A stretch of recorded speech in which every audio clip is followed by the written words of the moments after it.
Hey everyone, welcome to the channel. My name is Adam with Global Abundance LLC, and on this channel, we talk all things real estate. If you enjoy the content here, we'd appreciate it if you like, subscribe, comment, share. Also, we have a free VIP group that's an awesome community of like minded individuals buying and selling real estate all across the country. So, if you'd like to join, the link is in the description below. It's totally free to join. Now, today's video is about zoning restrictions when it comes to vacant land specifically. Today, we're not just scratching the surface, we're digging deep, unearthing the mysteries, the quirks, and yes, the occasional headache of zoning. So, whether you're a city slicker with a tiny plot or a country dweller with acres of open land to roam, this video is for you. So when it comes to zoning, it's not just a bunch of mind-numbing bylaws. It's kind of like a secret recipe that shapes our community. It's like a game of Tetris played on an old school Nintendo Game Boy by city planners where every piece must fit perfectly. So think of your land as a blank canvas, but instead of painting whatever you want, there's a rule book. And this rule book, aka the zoning code, tells you what you can and can't do with your piece of land. So imagine for a second that you got a piece of land in the heart of the city, but the zoning laws says it's zoned for residential use only. So unfortunately, that means no opening a glitzy new nightclub, uh, no setting up a petting zoo for the kids, and certainly no launching, of your very own SpaceX style rocket. And if you're out in the countryside, don't start planning to build your first skyscraper just yet either. That's rural zoning for you. More barns and fewer bars. So zoning is like the GPS for land use, guiding us through a labyrinth of do's and don'ts. They're the unsung heroes keeping factories away from our homes and ensuring you don't wake up to a new shopping mall in your backyard. Unless, of course, you're a shopaholic and into that sort of thing. So, city zoning is a spectacular show of order and chaos. It's where dreams of urban development meet the hard brick wall of regulation. You might own a plot in the city thinking, just build a nice little coffee shop. But the zoning ordinance steps in like a strict drill sergeant screaming, not in my backyard. Now, in the city, zoning decides whether you're sipping lattes while working on your laptop or living next to a giant billboard. But it's not all restrictions and red tape either. City zoning is like dancing, and if you learn the moves, you can step your way to success. So let's say you have this dream of opening an art gallery. You check the zoning, and it's all green lights.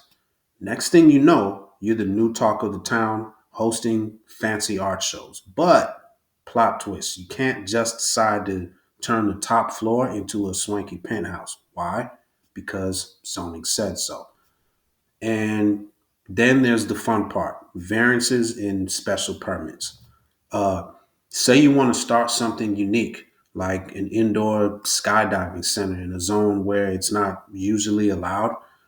You'd have to plead your case like a lawyer in a courtroom drama, convincing the zoning board that your idea is the next big thing. It's like zoning's got talent and you're up on stage. Now, out in the country, zoning is a whole different breed. It's like playing a farming simulator, but the rules are real. You've got acres of land, and you're thinking, well, maybe I'll start a vineyard or perhaps a llama farm. Well, hold your horses, though, or llamas in this case. Rural zoning can be a wild card. You might face zoning restrictions that say, sure, grow your crops, but forget about opening a bed and breakfast, or maybe you're allowed to have livestock, but only if you don't turn your peaceful pasture into a loud, bustling amusement park. Rural zoning keeps the countryside, well, like the country. It preserves the charm and character of our rural areas, ensuring that the tranquility isn't being bulldozed by unchecked development. Now, fear not, rural landowners. zoning isn't just a list of no's. Getaway. Uh, it's also a gateway to possibilities. With the right approach, you could transform your land into a sustainable agricultural haven, a solar farm, or even a beautiful countryside retreat. So, as long as you play by the zoning rules, it's like a game of chess with your land, and you need to make strategic moves for the checkmate. Now, let's talk about the dark side of zoning, the nightmares. Ignoring zoning restrictions is like entering a haunted house. It's spooky, it's risky, and you might end up screaming for help after coming in contact with Freddy or Jason. Now, picture this. You decide to build your dream house, but oops, it's 3 feet too tall per zoning regulations. So suddenly you're in a horror story, facing fines or worse, having to tear down your new home. But it's not all gloom and doom. There are also zoning fairy tales as well, where everything aligns like a Cinderella story. You find land with the perfect zoning for your project. You get all the approvals, and voila, your vision comes to life, and everyone lives happily ever after. Now, these success stories are like zoning unicorns, rare but magical when they do happen. A zoning nightmare uh, can turn into a fairy tale with research, planning, and sometimes a bit of compromise. It's about finding that sweet spot where your dreams align with the laws of the land. So the question is, how do you navigate this maze of zoning rules without losing your mind and pulling out your hair in frustration? Well, first, arm yourself with information. Dive into those zoning maps and codes like a detective and understand what's allowed and what's a zoning no no. Next, get to know your local zoning authorities. They're the gatekeepers, the wizards of the land use world. Uh, Build a rapport, ask questions, and learn from them.